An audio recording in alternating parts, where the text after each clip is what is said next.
Hola, ¿cómo les va? Termina el día y por la pantalla de la TV Pública comenzamos con nuestro resumen de noticias. En media hora compartimos nuestra mirada de lo que pasó hoy en el país, la región y el mundo. Somos Visión 7 Resumen. No estoy solo, hay equipo. Sale a la cancha la dama del deporte. Oye, Provitera, ¿cómo va?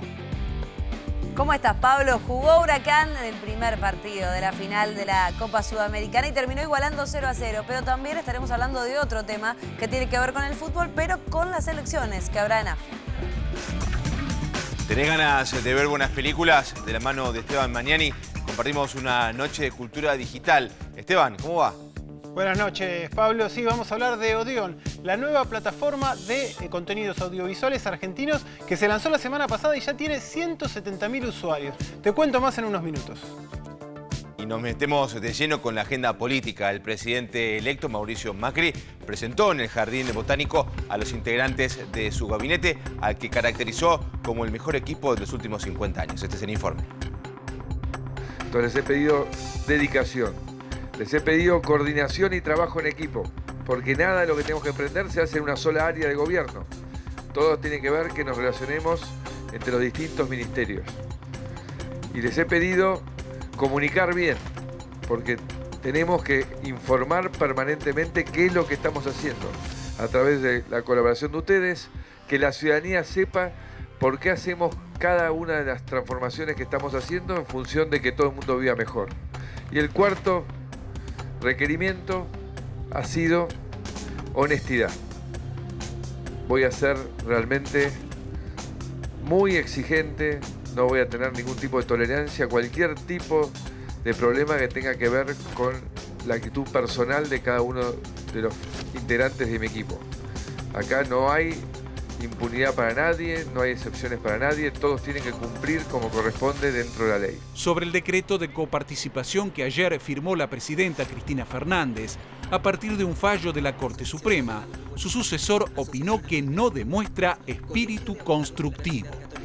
Es una lección triste que ha hecho la presidenta, porque en vez de salir por la puerta grande, sigue marcando que quiere salir por la puerta chica y no querer contribuir a esto que es nuestro país, porque finalmente cada cosa que ella cree que hace en perjuicio de nuestro gobierno, no es nuestro gobierno, lo está haciendo en perjuicio de todos los argentinos. En tanto, la presidenta Cristina Fernández de Kirchner inauguró obras en 6 edificios del Espacio de la Memoria que funciona en el predio de la Exesma, donde funcionarán diversos organismos de defensa de los derechos humanos, entre ellas la sede de la Secretaría de Derechos Humanos de la Nación.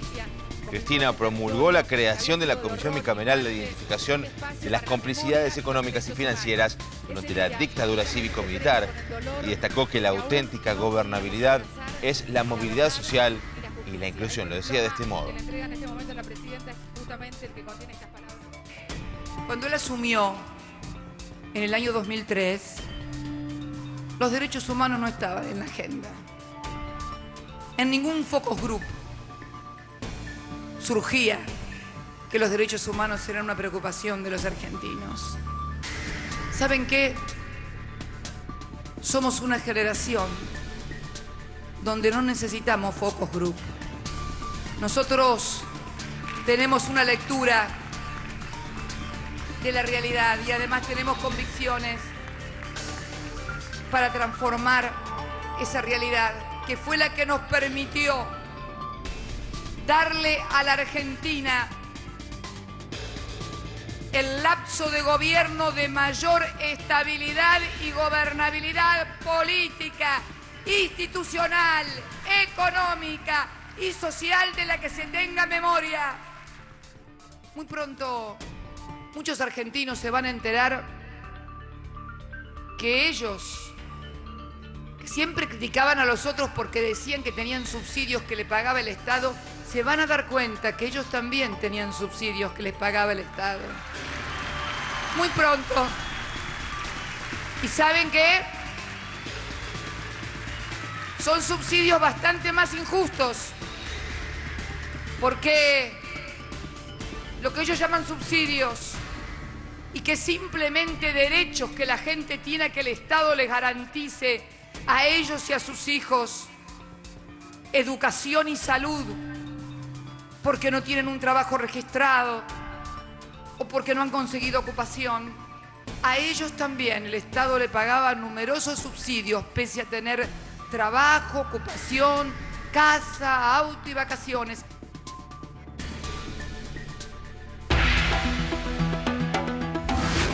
Lustó será embajador argentino en Estados Unidos. El presidente electo Mauricio Macri designó al exministro Martín Lustó en reemplazo de Cecilia Naón para estar al frente de la sede diplomática en Washington. Apelan liberación del policía metropolitano. La familia de Lucas Cabello, el joven baleado por el agente de seguridad de la ciudad, Ricardo Ayala, planteó que en el hecho hubo ensañamiento y que la metropolitana puede entorpecer la investigación. Días atrás había denunciado presiones a vecinos para falsear testimonios. El CELS pidió 5 años para Matov y Santos. El ex secretario de Seguridad de la Alianza, Enrique Matov, y los ex jefes de Policía Federal, Rubén Santos, Raúl Andreossi y Roberto Gaudiero, fueron señalados como responsables del operativo represivo que mató a 5 personas y dejó un centenar de heridos en Plaza de Mayo. El recorte del gobierno porteño al Garrahan. La justicia ordenó a la administración de la ciudad devolver al hospital la suma de 453 millones de pesos, que fue recortada en 2015. La reducción del presupuesto afecta a la infraestructura como a los salarios de los trabajadores. El asesino de los Bañato sin salidas transitorias. Casación declaró inadmisible el pedido de Fructuoso Álvarez González, condenado a prisión perpetua por la denominada Masacre de Flores, en la que toda una familia murió en 1994. En defensa de la ley de medios. Organizaciones sociales, sindicales, pueblos originarios y cooperativas reafirmaron la necesidad de proteger los logros alcanzados en la democratización de la comunicación. Venimos a reafirmar la vigencia total y plena de la ley 26522, que es la ley de servicio de comunicación audiovisual, que es una ley que maneja la comunicación en la República Argentina, que nació desde sus bases con más de 300 organizaciones sociales que la llevaron adelante y que pudimos lograr hace 6 años que tengamos esta ley. Protectora es la Asociación de Defensa del Consumidor que convoca a un apagón del consumo para el viernes 4 contra el aumento de precios y el desabastecimiento de productos esenciales de la canasta básica y llama a no comprar ese día en los supermercados. El eje de la convocatoria resalta el cansancio de los consumidores contra las conductas abusivas de las cadenas de supermercados y destaca que los 40 millones de consumidores unidos van a demostrar a los formadores de precio que podemos defender el salario y los derechos de todos, comunicaron. En tanto, Alejandro Vanoli, presidente del Banco Central, aseguró que en los próximos días dará a conocer una decisión personal respecto a su continuidad o no en el cargo. Lo decía de este modo.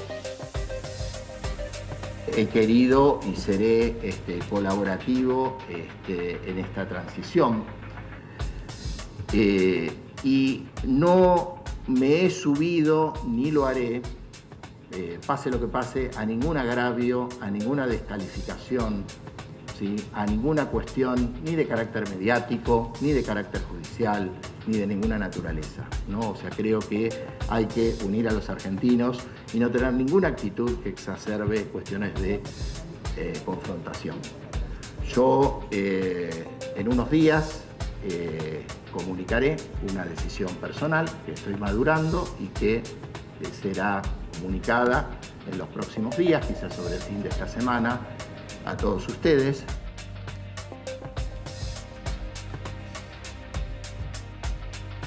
La CTA disidente que conduce Pablo Micheli marchó al Obelisco junto a otras organizaciones sociales con el objetivo de pedir porque no se criminalice la protesta social, además de reclamar un bono de fin de año. Este es el informe. La CTA y la multisectorial realizaron una jornada de lucha nacional con movilización desde el Obelisco hasta el Palacio de Tribunales contra la judicialización de la protesta social y por la derogación de la ley antiterrorista. Estamos muy preocupados porque hay un grupo de jueces provinciales, federales, al contrario de la línea de la Corte Suprema, que va en favor de la libertad y la democracia sindical y de defender el derecho a huelga, hay un grupo de jueces que están persiguiendo a delegados, luchadores populares, llevándolos al banquillo de los acusados. Nos parece que no se va a construir democracia profunda si no hay libertad de expresión del pueblo. Entonces, frente a un gobierno que viene, que ya ha dicho que va a castigar los cortes de ruta, la presencia del pueblo en la calle, que se deje precedente, como en el caso de Tierra del Fuego, para nosotros es muy preocupante. Por eso vamos a estar ahora en la calle y vamos a estar cada vez que haya algún compañero procesado por reclamar salario digno. Pocas cosas más características de los porteños que el fileteado en los colectivos, en algunos carteles. Lo cierto es que el comité de la UNESCO, reunido en Namibia, declaró al fileteado de nuestra ciudad como patrimonio cultural inmaterial.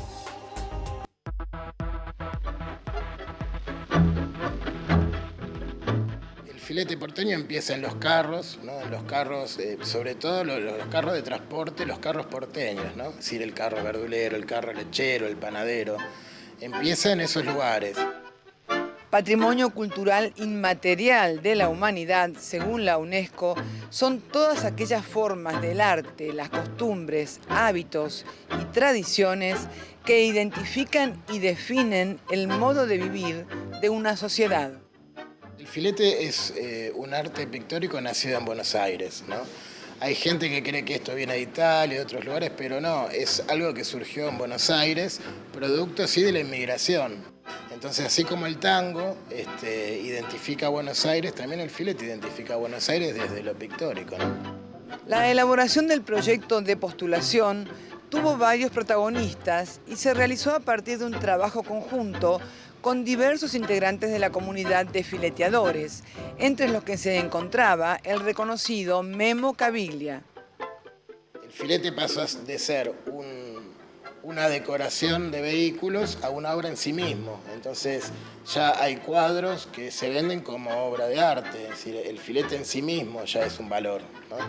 También, bueno, empezaron como a identificar todo lo que tiene que ver con lo tradicional de Buenos Aires con el filete. Entonces vos vas a ir a lugares como el Abasto, o La Boca, o San Telmo, o acá mismo en Mataderos, ves todos los negocios con mucho filete, porque eso identifica a Buenos Aires. Así que fue cambiando el soporte de donde se filetea, ¿no?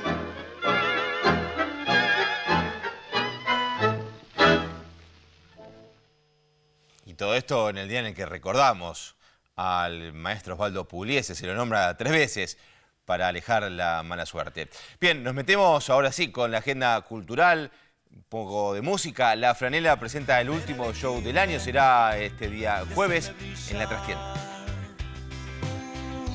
¿Cómo no decírtelo? Ignorar lo que nos pasa. Partimos la lista en 3. Vamos a hacer un bloque bien rocker. Después tenemos unos invitados de lujo, sorpresa. Y después hacemos la despedida con lo que hacemos nosotros, que son las cumbias y los reggaes y la pachanga. Así mostramos las 3 partes de la banda que nos gusta mostrar y nada, de todo un poquito. Si te veo, amor, del otro lado yo voy a cruzar. Todo lo que tengo es todo lo que intento. ¿Qué es lo que se vive en el escenario? ¿Cuál es la magia de ir y estar tocando todos juntos ahí? Lo que pasa desde el primer show, me parece que es una banda formada con esa característica de amigos tratando de divertirse arriba del escenario, muy libre, y entonces los shows tienen esa interactividad entre nosotros y con el público también. La magia está intacta. Un temporal, un circo malo, una playa sin verano en espiral. Abandonado, la claridad, de corazón yo voy andando de tu mano. Ir de Jujuy a Río Gallegos y que la gente te cante tu canción y te digan, yo con este tema me enamoré, yo con este tema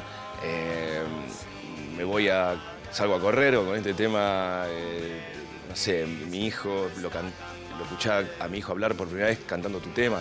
Es un flash, es alucinante. Va a ser tan lindo hacer un puente, de verdad, todo para vos. Va a ser hermoso hacer un puente sobre el mar.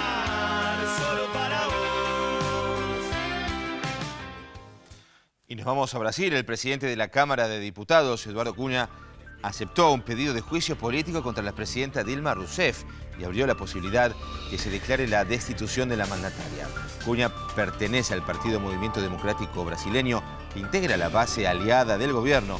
Anunció su decisión pocas horas después de que la bancada parlamentaria del gobernante Partido de los Trabajadores resolviera votar a favor de que se abra un proceso de destitución en su contra por estar acusado de corrupción. Según la Constitución, la acusación de juicio político contra la presidenta debe ser aprobada por los 2/3 de la Cámara de Diputados. La presidenta Dilma Rousseff se manifestó indignada y rechazó la medida por inconsistente e infundada y la atribuyó a ambiciones estrictamente personales.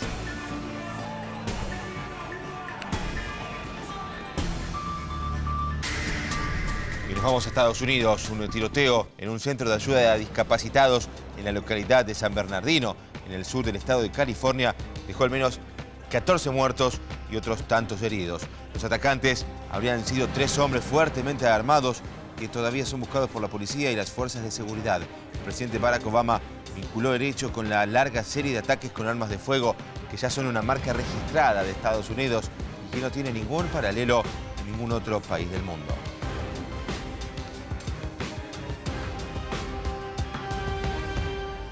...22 minutos pasan de este nuevo día y es tiempo de compartir noticias de Latinoamérica, las noticias de nuestra patria grande. Una esperanza para pacientes epilépticos. El gobierno de Juan Manuel Santos prepara un decreto para reglamentar la producción, distribución, comercialización y exportación de cannabis con fines terapéuticos. El consumo de marihuana medicinal ya es legal desde 1986. Indigna publicidad de coca por racismo.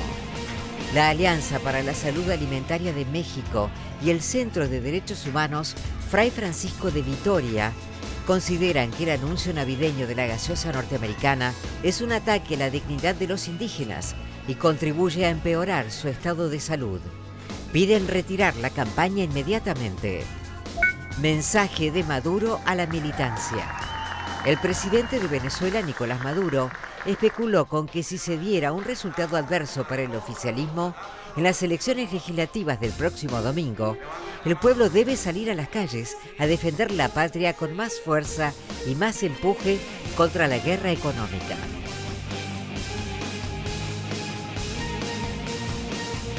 Tiempo de hablar de deportes, lo que deja a esta ilusión en el partido de ida para los hinchas de Huracán. Esperaban mucho más, sin lugar a dudas, los hinchas de este conjunto de Parque de Patricios. Jugando como local terminaron igualando 0-0 frente a Independiente Santa Fe de Colombia. En una semana se jugará el partido de vuelta, ni más ni menos que de la final, la primera a nivel internacional de este equipo argentino. Allí estaba la terna arbitral, el cuarto árbitro y el saludo entre los entrenadores. Estamos hablando de Gerardo Peluso y de Eduardo Domínguez, este señor que dejó de ser compañero de este equipo, de estos jugadores, para convertirse en entrenador y que realmente le ha cambiado la cara a Huracán, porque no estaba jugando para nada bien, se hizo cargo del equipo y a partir de allí comenzó a cambiar, no solo en resultados, sino también que ha clasificado por primera vez en su historia a la final de esta Copa. Había situaciones para cada uno de los equipos. Independiente Santa Fe no es un equipo sencillo, no es un conjunto fácil, tiene potencia física, jugadores muy altos que terminan utilizando y usufructuando muy bien las pelotas paradas, pero Huracán también generaba peligro, sobre todo con este señor, con Ramón Guanchope Ávila, el más activo, no solo en el partido frente a River, en la vuelta de la semifinal de esta Sudamericana, sino también en el partido de hoy. Fíjense, el anterior, esta y varias situaciones más que en los pies de Guanchope Ávila ha generado peligro, pero que no pudieron convertir. Doranzo también generaba lo suyo, pero sin lugar a dudas falló la definición y todas fueron a parar a Guanchope Ávila, que dijo que para cerrar una gran campaña y un gran año tienen que conseguir por lo menos esta Copa. Lo cierto es que empataron sin goles y ahora tendrán que ir al Campín de Bogotá en una semana donde ya en esta instancia no vale doble. Vamos a compartir el gol de visitante, claro. Vamos a compartir la palabra de los protagonistas. Un gran resultado se llevan para Colombia. Indiscutiblemente, teniendo conciencia de la dificultad que es jugar aquí, sí, la llave sigue abierta, esperamos en Bogotá poder cerrarlo bien. No termina, falta el partido de vuelta, pero obviamente nuestra casa, con nuestra gente. Y bueno, seguimos con la ilusión de poder llevarnos el campeonato. Creo que empezamos bien el partido, después nos costó un poco, ellos ocupaban bien el espacio. Y bueno, en el segundo tiempo creo que trató de buscar por los costados, pero es un equipo duro. Creo que merecimos, aunque salga una ventaja mínima, pero no importa. Como le decía recién a un colega tuyo, son finales y sea la cancha que sea, vamos a salir a ganar. Sabíamos de que iba a ser duro, llegamos los dos mejores y era sabido, ellos se dedicaron un poco a hacer tiempo, a tratar de buscar el error nuestro para salir de contra. Hay que estar tranquilos, todavía quedan 90 minutos y sabemos de que somos capaces de muchas cosas. No nos podemos quedar con lo que merecimos. Es una final, es un partido duro, así que trataremos de revertir todo en Colombia.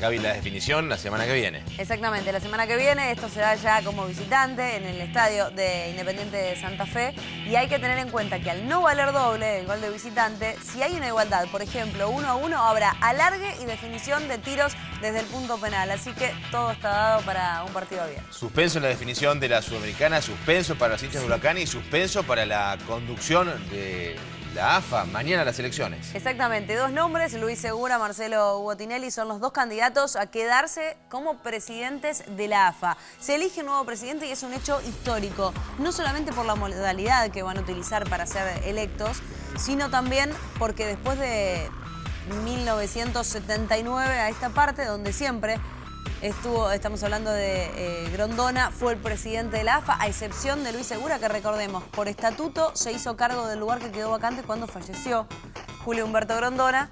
Nunca había habido una elección con dos candidatos. La única en el medio, en 1991, se presentó Grondona y se presentó un exárbitro internacional, Teodoro Nitti, que terminó perdiendo, para hacerlo en términos futboleros, por goleada. Un solo voto tuvo Nitti y era el del mismo.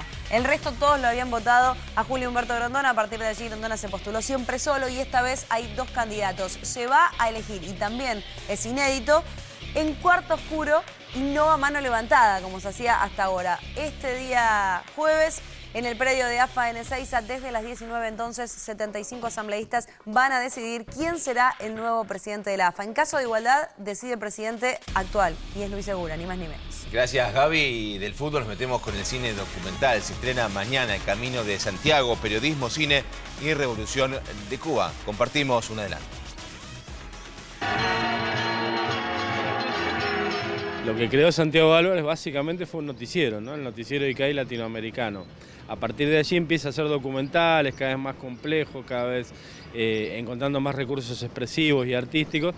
Y en ese hacer también forma un montón de gente con esto del noticiero. Todas las semanas, 10 minutos que se pasaban en los cines. Y a partir de la excusa de esa forma de funcionamiento, nosotros convocamos a un grupo de jóvenes cubanos actuales para que vean, analicen la obra de Santiago y la de todos estos compañeros que se formaron allí, porque digo, fue la gran escuela de formación de los cineastas cubanos.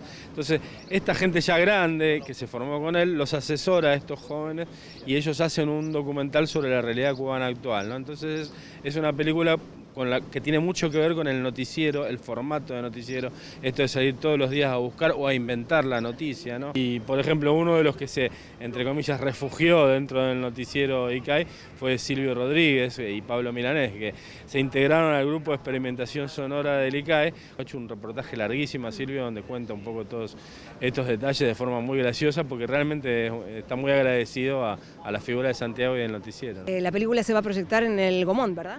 Se va a proyectar en el Gomón a partir del jueves en dos horarios, uno para gente muy diurna, 11:35, y otro un poco más normal a las 19:55. Así que tenemos dos opciones, dos horarios, y va a haber otras películas de Doca también en cartel en el Gomón, así que bueno, ahí en Rivadavia 1635 los invitamos. Al Gomón vamos a estar con una mesita, seguro nos van a ver ahí, así que bueno, los esperamos.